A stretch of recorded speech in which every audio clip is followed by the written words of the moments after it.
A ver, la contabilidad a veces puede parecer un auténtico laberinto, ¿verdad? Sobre todo para las pequeñas y medianas empresas. Pero, ¿y si existiera una especie de manual de instrucciones global, simplificado y hecho a medida para ellas? Pues la buena noticia es que existe. Se llama Norma Internacional de Información Financiera para Pequeñas y Medianas Entidades, o, para que nos entendamos, la NIF para las pymes. Hoy vamos a desgranarla un poquito. Esta pregunta es que es la clave de todo, el meollo de la cuestión, porque los números no son solo cifras en un papel, no, son la historia de un negocio. Y esa historia tiene que estar bien contada para que la dirección sepa qué decisiones tomar, para que un banco se fíe y conceda un crédito, o para que un inversor diga, oye, aquí me interesa poner mi dinero. Venga, pues vamos al lío. Lo primerísimo es saber si este manual es para una empresa concreta. Porque, ojo, aunque se llame para pymes, no todas pueden aplicarlo. Hay unas reglas del juego muy específicas. La norma, de hecho, establece una prueba muy clara de 2 pasos. Y lo más curioso es que no tiene que ver con el tamaño o con lo que se factura, sino con algo un poco más sutil, la responsabilidad que tiene la empresa ante el público. Y aquí los tenemos. El primer paso es no tener lo que se conoce como obligación pública de rendir cuentas. Tranquilos que ahora en un momento vemos qué es eso. Y el segundo paso es que la empresa publique sus finanzas para usuarios externos, como pueden ser los bancos, los proveedores o posibles inversores. Entonces, ¿qué demonios es eso de la obligación pública? Pues es más fácil de lo que suena. Pensemos en empresas que cotizan en bolsa o que están a punto de hacerlo. O, y esto es fundamental, en entidades que manejan el dinero de muchísima gente, como un banco, una compañía de seguros o un fondo de inversión. Si una empresa cae en una de estas categorías, tiene prohibido usar esta norma para pymes. Necesita la versión completa, que es bastante más compleja. Muy bien, ya tenemos claro quién puede usar este manual. Ahora vamos a ver para qué sirve realmente, cuál es el propósito de la historia que se cuenta. Porque esto no es solo rellenar papeles para cumplir, no. El objetivo es crear información que sea de verdad útil. Y esta cita lo resume todo a la perfección. El objetivo final es que la información ayude a tomar decisiones económicas inteligentes.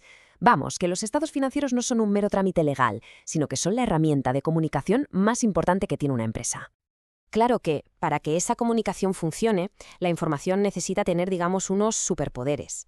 Técnicamente, la norma los llama características cualitativas, y son como los 4 pilares que aseguran que la historia financiera sea sólida y, sobre todo, creíble. Aquí están las 4 grandes. Primero, comprensibilidad, o sea, que se entienda. Segundo, relevancia, que de verdad importe para tomar decisiones. Tercero, fiabilidad, que sea digna de confianza. Y cuarto, comparabilidad, que permita comparar la empresa con ella misma a lo largo del tiempo y también con otras empresas. Vamos a pararnos un segundo en la fiabilidad. Significa 2 cosas. Que la información no tiene errores de bulto y, muy importante, que es neutral, que no tiene sesgos. Debe mostrar la verdad económica de lo que ha pasado, más allá del simple papeleo legal. Y la relevancia se resume en una pregunta muy simple. ¿Esta información importa? Si un dato puede hacer que alguien cambie de opinión sobre invertir, prestar dinero o seguir una estrategia, entonces es relevante. Incluso la información del pasado es relevante si nos ayuda a anticipar qué puede pasar en el futuro. Y aquí es donde la contabilidad se convierte casi en un arte. La gerencia tiene que hacer malabares. Publicar las cuentas muy rápido puede hacerlas más relevantes, sí, pero quizá menos fiables. Esperar a tener hasta el último dato las hace más fiables, pero puede que para entonces ya sea demasiado tarde. Se trata de encontrar el equilibrio perfecto. Bueno, ya tenemos los principios. Ahora vamos a conocer las piezas del Lego financiero, los blocos con los que se construye cualquier estado financiero. Son 5 conceptos clave que hay que dominar. Primero, el activo. No es solo lo que se tiene, sino lo que se controla y de lo que se espera sacar dinero en el futuro. Puede ser algo tangible como una máquina o intangible como una patente. La clave está en esas 2 palabras, control y beneficio futuro. En la otra cara de la moneda, el pasivo. Esto es más sencillo. Es una obligación presente, una deuda que se tiene hoy por algo que ya pasó. Y para pagarla, habrá que usar recursos de la empresa. Los ejemplos más claros, un préstamo del banco o una factura que se le debe a un proveedor. Y si a todo lo que se controla, los activos, le quitamos todo lo que se debe, los pasivos, lo que queda es el patrimonio.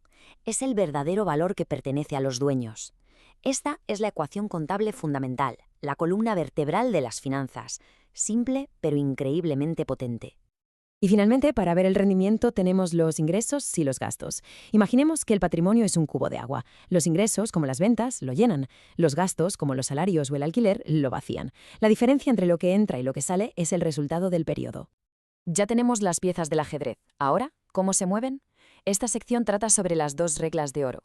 Reconocimiento, que es básicamente cuándo anoto algo en los libros, y medición, que es, ¿vale? ¿Y qué valor le pongo? El reconocimiento es el momento de la verdad. Es cuando una transacción deja de ser una conversación o una promesa y se registra oficialmente en los libros. Es el clic que lo hace real en términos contables. Pero cuidado, no todo se reconoce automáticamente. Tiene que pasar un doble filtro. Primero, probabilidad. ¿Es probable que el dinero entre o salga? Y segundo, fiabilidad. ¿Podemos ponerle una cifra creíble? Si una empresa gana un juicio pero no sabe ni cuándo va a cobrar, no puede reconocer ese ingreso. Fallan los 2 filtros. Si no cumple ambos, se queda fuera de los libros. Y una vez que algo está dentro, ¿qué valor le asignamos? Pues hay 2 opciones principales. El coste histórico es el precio original, el del ticket de compra. Es objetivo y fácil de verificar.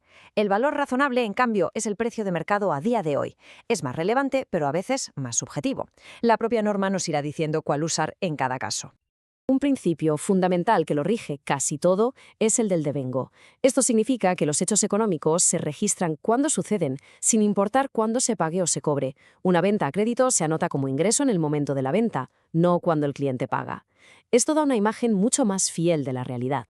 En resumen, todas estas piezas, principios y reglas no son una complicación, sino todo lo contrario, construyen un lenguaje universal, un marco sólido para que cualquier pyme del mundo pueda contar su historia financiera de forma que todo el mundo la entienda y, sobre todo, la encuentre útil.